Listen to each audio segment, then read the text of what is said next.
어느 연못에 개구리 한 마리가 살고 있었습니다. 어릴 때는 연못이 전부인 줄 알고 그 안에서 즐겁게 살았습니다. 그런데 어느 날 그 연못의 밖에는 더 넓은 세상이 있다는 사실을 알게 되었습니다. 또 사람들 사이에 우물안 개구리라는 속담도 있음을 알게 되었습니다. 그 개구리는 그날부터 어떻게 하면 바깥의 넓은 세상을 구경할 수 있을까 고민하고 연구하게 되었습니다. 그러던 중에 기발한 생각이 떠올랐습니다. 연못 주위에 놀고 있는 덩치 좀 있고 날기도 잘하는 새에게 부탁했습니다. 내 평생 소원은 바깥의 넓은 세상을 보는 것인데 네가 나를 좀 도와줄 수 없겠니? 어떻게 하면 되는데? 저기 부러진 나무 가지 보이지? 저걸 네가 물어. 너는 어떻게 하려고? 그러면 나도 그 가지 아래의 부분을 물 테니까 네가 하늘을 날면 나도 너와 함께 날겠지? 그러면 네 덕에 나도 넓은 세상을 구경하는 거지. 그래? 그러면 그렇게 할게. 그날 그 연못 위에는 역사상 초유의 일이 일어났습니다. 개구리가 하늘을 나는 일이 벌어졌습니다. 땅에 있는 짐승들은 놀라서 하늘을 쳐다보며 물었습니다. 참 기발한 발상이네. 도대체 누구 아이디어야? 그 소리를 듣고 개구리는 입이 건질거려 견딜 수가 없었습니다. 참다 더 견디지 못하고 마침내 입을 열어 발설했습니다. 내 아이디어야. 그런데 이게 웬일입니까? 안타깝게도 개구리는 입을 연 순간 나뭇가지에서 땅으로 떨어져 즉사하고 말았습니다. 이것은 우화입니다. 그러나 웃어 넘길 수만은 없는 이유는 이 우화에 나오는 개구리 모습 속에 우리의 모습도 있기 때문입니다. 우리는 거의 습관적으로 자기를 드러내기를 좋아합니다. 자기 의의를 드러내기를 좋아합니다. 자기의 아이디어나 자기의 경험이나 자기의 배경을 자랑하지 않으면 견디지 못하는 습성이 있습니다. 그래서 그 습성대로 살다가 다른 사람에게 웃음거리가 되기도 하고 스스로 위험을 초래하기도 합니다.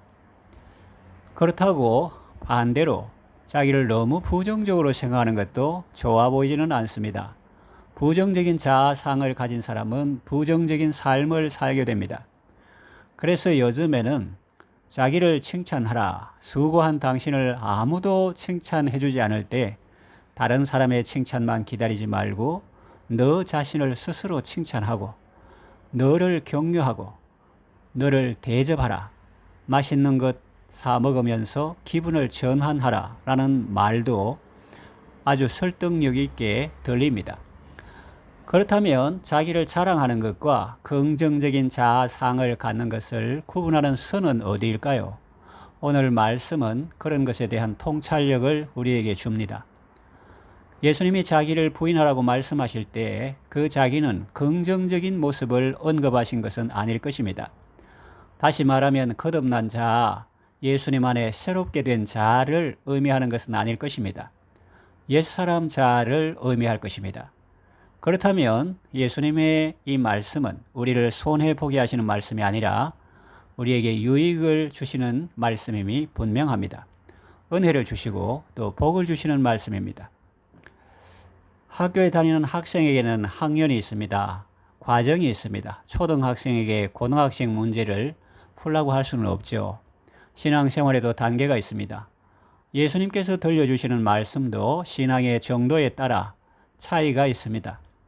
아직 이유식도 못 먹고 우유만 먹는 아이에게 바로 밥을 먹일 수는 없죠. 예수를 처음 믿는 사람에게 바로 죽음과 헌신을 말하면 놀라 자빠질 수 있습니다.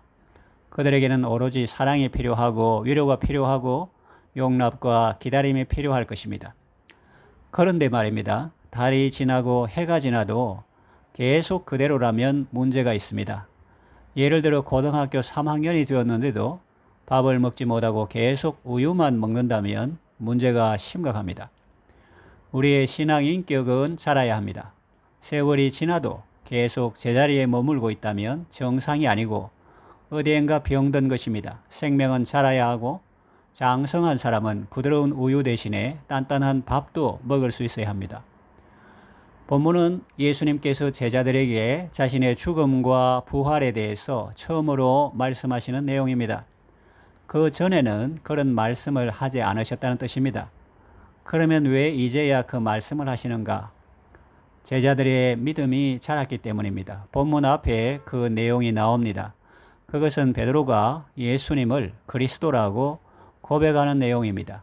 주는 그리스도시요 살아계신 하나님의 아들이십니다. 풀어보면 주는 메시아십니다. 우리의 구원자십니다.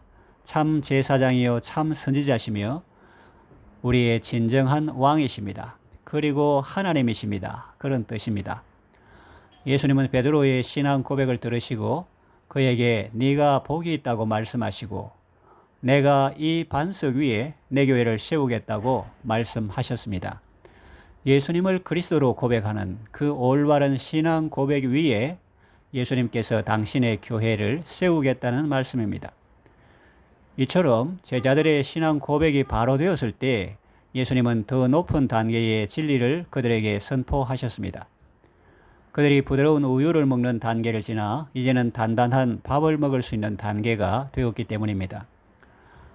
예수님께서 제자들에게 자기가 예루살렘에 올라가 장로들과 대제사장들과 서기관들에게 많은 고난을 받고 죽임을 당할 것을 말씀하실 때 제자들의 반응이 어땠을까요? 아주 충격이었을 것입니다.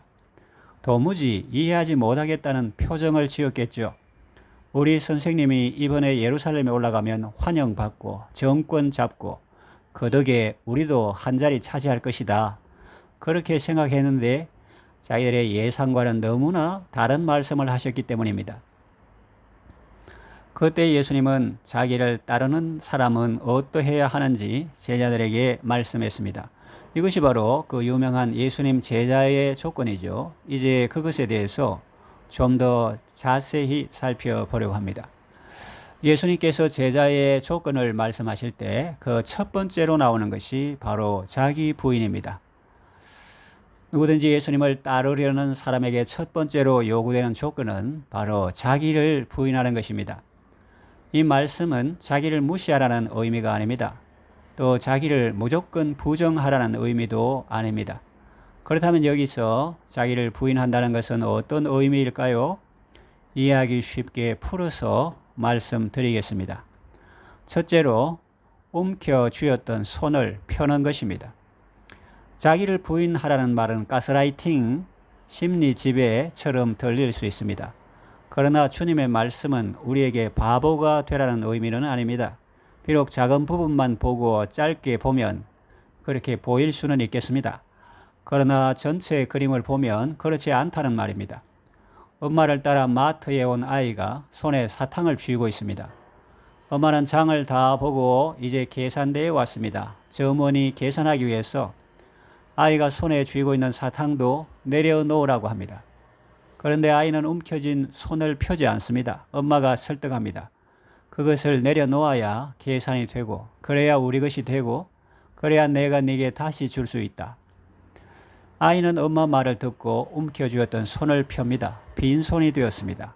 점원이 계산하고 난 후 엄마는 그 사탕을 다시 아이의 손에 돌려주었습니다. 우리는 자기를 부인하라는 말을 뭔가 억울하게 생각하는 경향이 있습니다. 내가 대학 나온 사람인데, 나는 지식이 있는 사람인데 왜 내가 나를 부인해야 해? 내가 이 바닥에서 잔뼈가 굵은 사람인데 왜 내가 내 경험을 무시하고 나를 부인해야 해? 그러면서 자기 지식을 움켜쥐고 자기 경험을 움켜쥐고 손을 펴지 않으면 자기에게 유익일까요? 손해일까요? 유익처럼 보이지만 사실은 손해입니다. 시몬 베드로가 갈릴리 바다에서 오랫동안 어부 생활한 자기 경험을 움켜쥐고 예수님의 말씀을 받아들이지 않고 순종하지 않았다면 그렇게 많은 고기를 잡지 못했을 것입니다. 구약 성경에 나오는 아람 왕의 군대 장관 나아만의 경우도 그렇지요. 그가 만일 자기 생각을 고집했더라면 그는 나병에서 절대로 낫지 못했을 것입니다. 그러나 내 생각에는 하던 그 자기 생각을 내려놓고 선지자 엘리사를 통하여 들려주신 하나님의 말씀에 순종했을 때 나병이 깨끗하게 낫는 은혜를 체험했습니다. 자기를 부인하라는 말씀의 배경에 우리에게 더 큰 유익을 주시려는 주님의 사랑의 마음이 있다는 사실을 알면 자기를 부인하는 것이 그렇게 어렵게 느껴지지는 않을 것입니다. 오히려 즐겨 순종하게 될 것입니다. 둘째로 자기 부인의 의미는 내 인생의 운전대를 주님께 맡기는 것입니다. 처음 볼링장에 가면 저 멀리 있는 핀을 잘 맞추지 못합니다. 볼링 공을 부드럽게 굴리는 것이 아니라 거의 바닥에 쾅 던지는 수준이죠. 그러면 공이 라인을 따라서 시원하게 가지 않고 불안하게 비실거리다가 옆에 있는 골로 빠집니다. 운전하는 것도 마찬가지입니다. 운전을 처음 할 때는 후진하기도 어렵고 좁은 공간에 주차하기도 어렵습니다. 좁은 길 겨우 가는데 맞은편에서 오는 차를 만나면 비껴가기도 어렵습니다. 그럴 때 운전을 오랫동안 해오신 베스트 드라이버가 운전대를 잡으면 능숙하게 운전합니다. 나는 조수석에 앉아서 안심하고 주변 경치를 관람하며 편하게 갈 수 있습니다. 우리가 인생길 가는 것도 마찬가지입니다. 내가 내 인생의 운전대를 잡으면 불안하고 두렵습니다. 자칫 잘못하면 바퀴가 도랑에 빠질 수도 있고 차가 절벽으로 추락할 수도 있습니다. 예수님은 베스트 드라이버와 같습니다. 예수님께 내 인생의 운전대를 맡기면 예수님은 능숙하게 내 인생을 이끌어 가십니다. 험한 산길도 괜찮고 좁은 골목길도 괜찮고 번화한 도시길도 전혀 개의치 않으십니다. 그분의 이름은 길이며 또 길을 만드시는 분입니다. 내가 곧 그 길이요 그 진리요 그 생명이니 나로 말미암지 않고는 아버지께로 올 자가 없다라고 말씀하셨죠. 그 말씀처럼 예수님은 우리를 하나님 아버지께로 인도하시고 천국까지 안전하게 인도하십니다. 셋째로 자기 부인의 의미는 그리스도를 얻고 그 안에서 발견되는 것입니다. 자기를 부인하는 것이 손해라고 생각하는 사람은 왜 그런 생각을 할까요? 자기는 가진 것이 많다고 생각하기 때문입니다. 또 자기는 배운 것이 많다고 생각하기 때문입니다. 자기는 경험한 것이 많다고 생각합니다. 그런데 자기를 부인하라니 아깝지 않겠습니까? 억울하지 않겠습니까? 사실은 사도 바울도 처음에는 그런 사람이었습니다. 그는 가진 것이 많은 사람이었습니다. 그의 재산 상태는 성경에 나오지 않아서 알 수 없지만 그의 사회적 지위는 확실했습니다. 바리새인 중에 바리새인이었죠. 날 때부터 로마 시민권자였습니다. 신분이 확실했습니다. 거기다가 그는 배운 것도 많은 사람이었습니다. 가말리엘 문화생이었습니다. 그는 경험도 많은 사람이었습니다. 당시 세계를 거의 다 다녀본 사람이었습니다. 그런 그에게 자기를 부인하라고 하면 가만히 있겠습니까? 그런데 여러분, 신기한 일이 있습니다. 그가 스스로 자기를 부인하는 초유의 사건이 일어났습니다. 자기를 부인하는 정도가 아닙니다. 전에 귀하게 여기던 것들을 이제는 배설물처럼 여기고 심지어는 해로 여긴다고 표현하기까지 합니다. 그가 정신 나간 말을 하는 것일까요? 그렇지 않습니다. 과장된 겸손일까요? 그렇지도 않습니다. 그는 참되고 정신 차린 말을 하고 있습니다. 그 이유가 무엇일까요? 바로 그 다음에 그 이유가 나옵니다. 그는 왜 그렇게 생각합니까?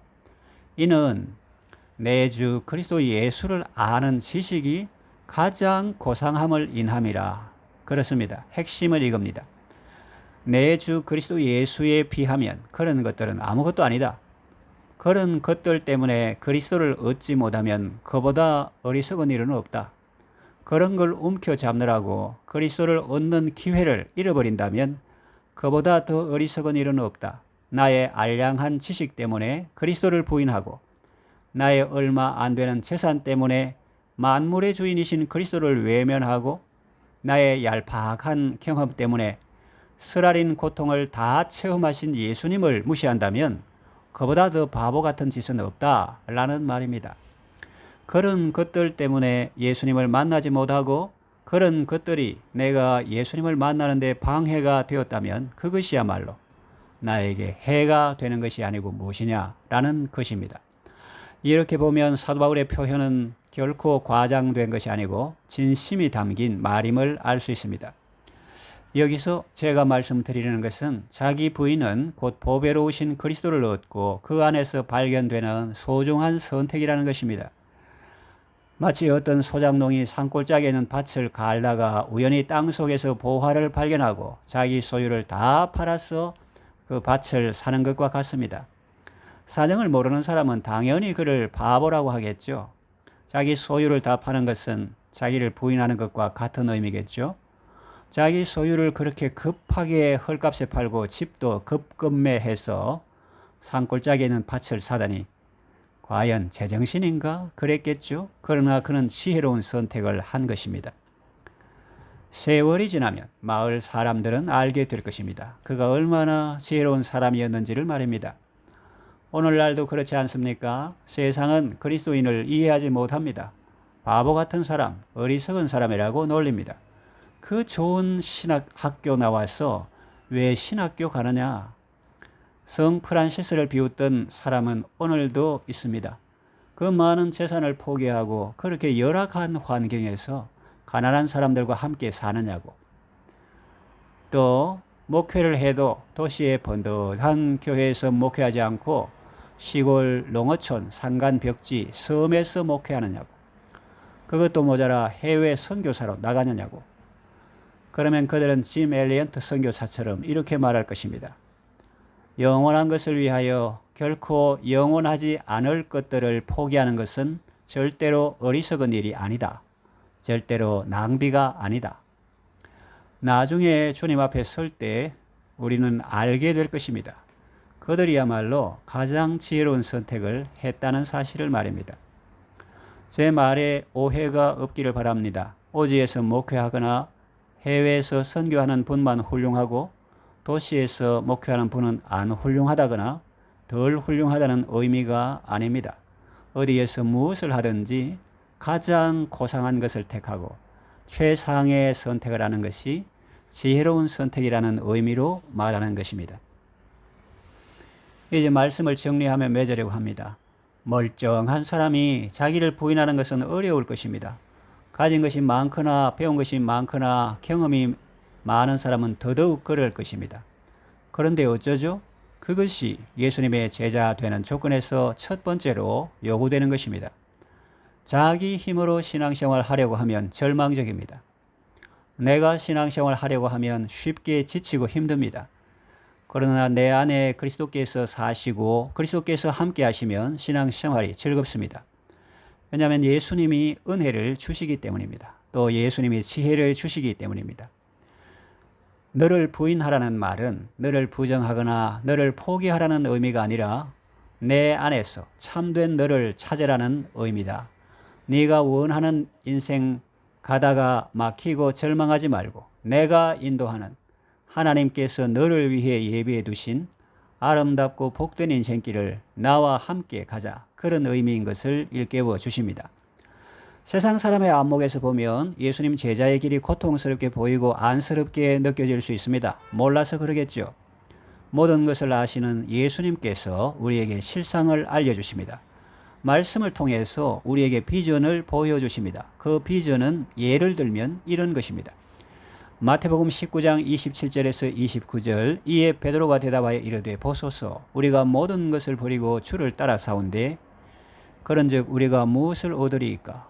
예수께서 이르시되 세상이 새롭게 되어 인자가 자기 영광의 보좌에 앉을 때에 나를 따르는 너희도 12 보좌에 앉아 이스라엘 12지파를 심판하리라. 또 내 이름을 위하여 집이나 형제나 자매나 부모나 자식이나 전토를 벌인 자마다 여러 배를 받고 또 영생을 상속하리라.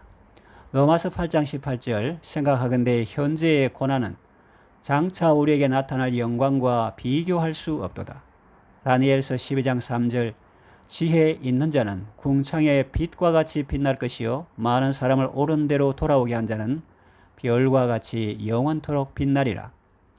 이런 말씀을 통해서 하나님께서 우리에게 장래의 실상을 비전으로 보여주십니다. 그러니 여러분 제자의 길에 지금 잠시 어려움과 고통이 있을지라도 장래의 영광을 소망으로 삼고 이 영광스럽고 복된 예수님 제자의 길을 감사와 기쁨으로 걸어가시기를 바랍니다.